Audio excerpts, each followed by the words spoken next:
ఎన్నికల కోలాహలం మొదలైనటువంటి నేపథ్యంలో మొత్తం అన్ని పార్టీలు బీసీ మంత్రం జపిస్తున్నటువంటి పరిస్థితి. మొత్తం రాష్ట్ర వ్యాప్తంగా ఎవరికి సీట్లు ఎవరికి ఓట్లు ఈ రకంగా క్యాలిక్యులేషన్స్, మరి విజయావకాశాలు ఎవరికి ఉంటాయి అనేది పక్కన పెడితే మొత్తానికైతే సీట్ల ఎంపిక విషయంలోనే చాలా పెద్ద ఎత్తున అన్ని పార్టీలు కసరత్తులు చేస్తున్నటువంటి పరిస్థితి. ఇటువంటి పరిస్థితుల్లోనే మనకు ఆ హిందూపురానికి చెందిన తెలుగుదేశం సీనియర్ నాయకులు కొల్లకుంట అంజనప్ప మనతో ఉన్నారు. ఏం చెప్తారు ఆయన మాటల్లోనే వినే ప్రయత్నం చేద్దాం. సార్ చెప్పండి, ఏంటి ఈ హిందూపురం వ్యాప్తంగా ఎలా ఉంది మీ తెలుగుదేశం పార్టీ? నందమూరి బాలకృష్ణ గారు హిందూపూర్లో అడుగుపెట్టినప్పటి నుండి హిందూపూర్ ప్రజలు బాలకృష్ణ గారికి అండగా ఉంటున్నారు. ఆయన ఆశయాల్ని కొనసాగిస్తున్నారు. హిందూపూర్ ప్రజల కోరికలు ఏటవైతే ఉన్నాయో తాగునీరు సాగునీరుని ఎవరూ తీర్చలేదు. 40 ఏళ్ళుగా ఈ రాష్ట్రంలో ఉన్నటువంటి పార్టీలు ఏవి తీర్చలేదు. తెలుగుదేశం పార్టీ 40 ఏళ్ళుగా మా నాన్నగారిని మా అన్నగారిని గెలిపించినారనే ఒక ఆలోచనతో నందమూరి బాలకృష్ణ గారు ఏదైతే ప్రజలు తీవ్ర ఇబ్బందులు పడుతున్నటువంటి తాగునీరు సమస్యను పరిష్కరించి హిందూపూర్ ప్రజల హృదయాల్లో బాలకృష్ణ గారు చిరస్థాయిగా నిలిచిపోయారు. ఒక్క విషయం అండి, ఇప్పుడున్న పరిస్థితులు ఎస్పెషల్లీ వైసీపీ నాయకులు అధిష్టానం దగ్గర నుంచి చెప్తున్నది ఒకటే మాట, హిందూపురంలో కూడా బాలకృష్ణను మేము ఓడించబోతున్నాం అని చెప్పేసి చెప్తున్నటువంటి నేపథ్యం ఎలా ఉంది? అసలు బాలకృష్ణ ఓడిపోయే పరిస్థితి ఉందంటారు? బాలకృష్ణ గారు గత 10 సంవత్సరాలుగా ప్రజలకు ఏ కోరికలు కావాలో ఆ కోరికలు తీసే పనిలో ఉన్నారు. 10 సంవత్సరాలుగా 5 సంవత్సరాల ప్రభుత్వం ఉన్నప్పుడు ఏవైతే ప్రజల కోరికలు ఉన్నాయో ఆకాంక్షలు ఉన్నాయో అవన్నీ నెరవేర్చాడు. 5 సంవత్సరాలుగా ప్రతిపక్షంలో ఉన్నా కూడా తన సొంత నిధులు పెట్టి ప్రతి పల్లెకు ఆరోగ్య రథాన్ని పంపించి ప్రజల ఆరోగ్యాన్ని కాపాడుతున్నారు. పేదలు ఏదైతే అన్నం లేక అల్లాడుతున్నారో అన్నా క్యాన్ పెట్టి అన్నం పెడుతున్నారు. ఇవంతా వాళ్ళ మూర్ఖత్వం. ఎందుకంటే వైఎస్ఆర్ వాళ్ళు ఏదైతే ఈరోజు బాలకృష్ణ గారు ఓడిసారు వాళ్ళ మూర్ఖత్వానికి నిదర్శనం. ఎందుకంటే 5 సంవత్సరాలుగా హిందూపురంలో ఒక రోడ్డు లేని దౌర్భాగ్య పరిస్థితుల్లో ఈ వైసీపీ ప్రభుత్వం ఉంది. 5 సంవత్సరాలుగా ప్రజలకు కనీస సౌకర్యాలు చెత్త ఊడ్చలేని పరిస్థితిలో ఉన్నటువంటి చెత్త ముఖ్యమంత్రి అతనికి ఎలా ఓటేస్తారండి?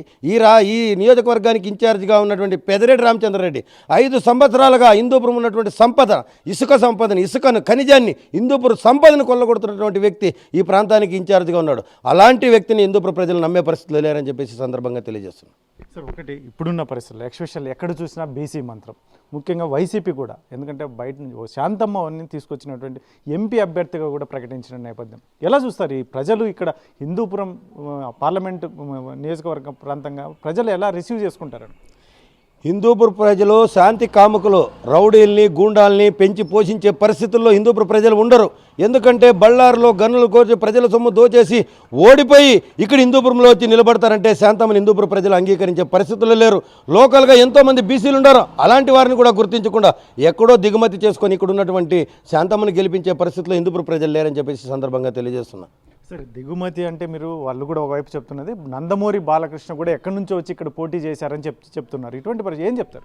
బాలకృష్ణ గారు అనేవాళ్ళు నందమూరి కుటుంబం ఒక ఫ్యామిలీ, ఒక పార్టీ స్థాపించినటువంటి కుటుంబం ఈ నియోజకవర్గంలో ఉందంటే హిందూపుర ప్రజలకు అన్ని కోరికలు తీరుతాయనే ఒక నమ్మకం ప్రజలకు ఉంది కాబట్టి ఆ కుటుంబాన్ని ఆదరిస్తున్నారు. సరే, ఒక విషయం, ఇప్పుడున్న పరిస్థితులు మీరు అన్ని పాదయాత్రలు, చంద్రబాబు పాదయాత్ర కావచ్చు, లోకేష్ పాదయాత్ర కావచ్చు, అన్నింటినీ మీరు దగ్గరుండి చూసినటువంటి పరిస్థితి ఎలా ఉంది? మీ పాదయాత్ర అనంతరం మీ నాయకుల అటాచ్మెంట్ ఎలా ఉంది? ముఖ్యంగా ఇక్కడ అభ్యర్థులను ఎంపిక చేసే విషయంలో మీకు ఏమైనా ఇండికేషన్స్ ఏమైనా ఉన్నాయి? ముఖ్యంగా చంద్రబాబు నాయుడు గారు, లోకేష్ గారు పాదయాత్ర చేసేటప్పుడు పేద ప్రజల బడుగు బలహీన వర్గాలు ఎలాంటి ఇబ్బందులు ఎదుర్కొంటున్నారు, వాళ్ళకి ఎలాంటి సౌకర్యం చేయాలి, ఎలా విధంగా వాళ్ళని ఆదుకోవాలి, చట్టసభల్లోకి ఏ విధంగా వాళ్ళని పంపించాలనే ఉద్దేశంతోనే లోకేష్ గారు యువగళం పాదయాత్ర చేస్తూ ఆ రోజు ఏదైతే వెనుకబడిన వర్గాలు ఉన్నాయో అవన్నింటినీ చట్టసభల్లోకి పంపించాలా, వెనుకబడిన వర్గాలు ఏ విధంగా అయితే ఇబ్బంది పడుతున్నారో వాళ్ళ కోరికలు తీర్చాలనే ఒక ఆలోచనతో యువగళం పాదయాత్ర విజయవంతం చేసి ఒక దీంతో ఉన్నారని చెప్పేసి సందర్భంగా తెలియజేస్తున్నారు. అదేవిధంగా నందమూరి బాలకృష్ణ గారు ఏదైతే బడుగు బలహీన వర్గాలు వెనుకబడిన వర్గాలు ఉన్నాయో వాళ్ళకి అండగా ఉండడానికి ఆయన ఎప్పుడూ ముందుంటాడని చెప్పేసి సందర్భంగా తెలియజేస్తారు.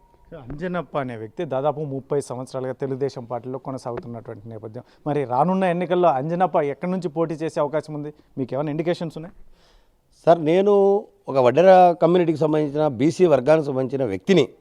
నాకు కూడా ఒక అవకాశం, పార్లమెంటు స్థానానికి అవకాశం కల్పించమని చంద్రబాబు నాయుడు గారిని, లోకేష్ గారిని, నందమూరి బాలకృష్ణ గారిని కూడా అడిగాను. పార్టీ విధానాలు ఉంటాయి, తప్పకుండా నాకు పార్టీ న్యాయం చేస్తుంది. ఒక పార్టీ సైనికుడు నేను, తప్పకుండా పార్టీ ఏ లైన్లోనో న్యాయం చేస్తుందని ఒక నమ్మకం ఉంది. ఒక విషయం సార్, ఇప్పుడున్న పరిస్థితుల్లో ఎక్స్పెషల్లీ నందమూరి బాలకృష్ణ రాబోయే ఎన్నికల్లో పోటీలో ఉంటారా, లేదంటే ఆయన కుటుంబం ఏమైనా పోటీలో ఉండే అవకాశం ఏమైనా ఉంటుందా? ఎందుకంటే నారా బ్రాహ్మణి పోటీ చేస్తుందని ఒకవైపు చర్చ జరుగుతుంది, లేదంటే భార్య వసుంధర ఏమైనా పోటీ చేయొచ్చు అని చెప్పి పెద్ద ఎత్తున చర్చ ఉంది. మీకు ఎంత మేరకు సమాచారం? ఇవన్నీ పుకార్లు తప్ప నందమూరి బాలకృష్ణ గారే పోటీ చేస్తారు. మూడోసారి హ్యాట్రిక్ విజయం కొట్టి సినీ చరిత్రలోనే నందమూరి తారక రామారావు తర్వాత బాలకృష్ణ గారు మూడోసారి ఎమ్మెల్యేగా గెలిచి అందరి కళ్ళు మూయిస్తారని చెప్పేసి సందర్భంగా తెలియజేస్తున్నాం. సార్ ఫైనల్గా చెప్పండి సార్, ఇప్పుడున్న పరిస్థితుల్లో మొత్తం ఈ హిందూపురం నియోజకవర్గ ప్రాంతం ముఖ్యంగా మీరు కూడా ఒక బీసీకి సీటు కేటాయించాలని కోరుతున్నటువంటి నేపథ్యంలో ఎలా ఉంటుంది సార్? ఎందుకంటే శాంతమ్మ ఇప్పుడు బయట నుంచి వచ్చినటువంటి నేపథ్యంలో వైసీపీ ఖచ్చితంగా మేము గెలవబోతున్నామని అన్ని పార్టీలు అన్ని సీట్లని 14 సీట్లను కూడా గెలవబోతున్నామని చెప్తున్నటువంటి నేపథ్యంలో ఎలా చూస్తారు దీన్ని? మీరు గమనించుంటారు, చంద్రబాబు నాయుడు గారిని అక్రమ అరెస్ట్ చేసిన తర్వాత ప్రజల్లో ఊవెత్తున నిరసనలు తెగలు ఏర్పడ్డాయి. ఏదైతే చంద్రబాబు నాయుడు అక్రమ అరెస్ట్ చేసిన తర్వాత బీసీ వెనుకబడిన వర్గాలు కానివ్వండి, ఎస్సీలు కానివ్వండి, మైనార్టీలు కానివ్వండి, అందరూ చంద్రబాబు నాయుడు గారికి మద్దతు పలుకుతున్నారు. ఆయన నాయకత్వం అవసరం. ఈ రాష్ట్రం అప్పుల పాలు కూరుకుపోయింది, 15 లక్షల కోట్ల అప్పుల్లో ఉంది. దీన్ని రచించాలంటే చంద్రబాబు నాయుడు గారి నాయకత్వం ఒక్కటే మార్గమని ప్రజలందరూ నిర్ణయించుకున్నారు. కాబట్టి ఆ దిశగా అడుగులు పడతాయి. ఏ వ్యక్తి ఇంకోటి కాదు, చంద్రబాబు నాయుడు నాయకత్వం ఇంపార్టెంట్, ఇక్కడ నందమూరి బాలకృష్ణ గారి నాయకత్వం ఇంపార్టెంట్. ఎందుకంటే మరింత అభివృద్ధి హిందూపురం చెందాలి, రింగ్ రోడ్ కావాలి, మరిన్ని సౌకర్యాలు, పారిశ్రామిక వాడ అభివృద్ధి చెందాలి, నిరుద్యోగ యువత అభివృద్ధి చెందాలి, ఉపాధి అవకాశాలు పెరగాలి అంటే నందమూరి బాలకృష్ణ గారు మూడోసారి శాసనసభకి వెళ్ళాలి, హ్యాట్రిక్ విజయం సాధించి హిందూపురం ప్రజల కోరికలు తీర్చే పనిలోనని చెప్పి తెలియజేస్తారు. వడ్డెర్లకు కూడా రాజకీయ ప్రాధాన్యత కల్పించాలని మీరు కోరుతున్నటువంటి నేపథ్యంలో మొత్తం జిల్లా వ్యాప్తంగా, ఉమ్మడి అనంతపురం జిల్లా వ్యాప్తంగా వడ్డెర్లు ఎంతమంది ఓట్లున్నా ముఖ్యంగా రాబోయే ఎన్నికల్లో కూడా మీకు ప్రాధాన్యత కల్పించే అవకాశం ఉందంటారు?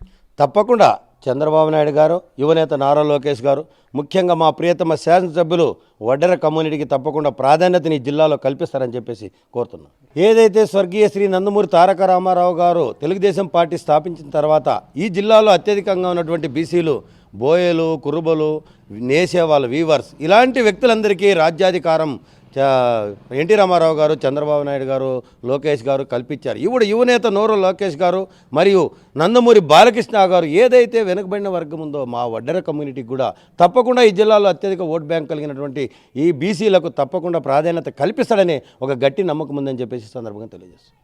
ఇది ఏదైతే కొల్లకుంట అంజనప్ప చెప్తున్నటువంటి విషయం మొత్తం ఏదైతే మాత్రం రాజకీయ ప్రాధాన్యత బీసీల నుంచే ప్రారంభమైనటువంటి నేపథ్యం, బీసీలకు ప్రత్యేక స్థానం కల్పించినటువంటి తెలుగుదేశం పార్టీని ఇప్పుడు వచ్చిన పార్టీలు అనేక రకాలుగా చెప్పుకోవచ్చు, కానీ గతం నుంచి బీసీలకు పెద్దపీట వేసిన ఆ పార్టీ అయితే మాత్రం తెలుగుదేశం పార్టీ. ఇటువంటి పరిస్థితుల్లో ముఖ్యంగా హిందూపురం నియోజకవర్గంలో మరొకసారి నందమూరి బాలకృష్ణ మూడోసారి గెలిచి హ్యాట్రిక్ కొట్టబోతున్నాడు. ఇటువంటి పరిస్థితుల్లోనే ఎవరు పోటీలో వచ్చారు? ఖచ్చితంగా నందమూరి బాలకృష్ణని పోటీ చేశారు. అందులో వైసీపీ నాయకులు చెప్తున్నటువంటి నేపథ్యంలో ముఖ్యంగా ఇక్కడ ఏది చిన్న పనులు కూడా 5 సంవత్సరాల కాలంలో చిన్న పనులు కూడా చేయలేనటువంటి నాయకులు ఈరోజు మరీ గెలుస్తామని ఎలా చెప్తారు? ముఖ్యంగా పెద్దిరెడ్డి రామచంద్రారెడ్డి లాంటి వాళ్ళు కూడా ఇక్కడ ఏమీ చేయలేనటువంటి పరిస్థితి. ముఖ్యంగా బయట నుంచి వచ్చినటువంటి శాంతమ్మ కావచ్చు లాంటి ఇతరత్ర ఎవరైనా కూడా ఈ నందమూరి కుటుంబానికి హిందూపురం నియోజకవర్గం పెట్టని కోట. ఇటువంటి పరిస్థితులు రాబోయే ఎన్నికల్లో ముఖ్యంగా నందమూరి బాలకృష్ణ ఇక్కడ మూడవసారి హ్యాట్రిక్ కొట్టబోతున్నాడు. అందులో మా కులస్తులు, వడ్డెర్లకైనటువంటి మా కులస్తులకు ప్రాధాన్యత, రాజకీయ ప్రాధాన్యత అనేది తెలుగుదేశం పార్టీ కల్పిస్తుందని చెప్పేసి అంజనప్ప ధీమా వ్యక్తం చేస్తున్నటువంటి పరిస్థితి. కెమెరా పర్సన్ సుధాకర్తో చల్లకినేడు RTV హిందూపురం నుంచి.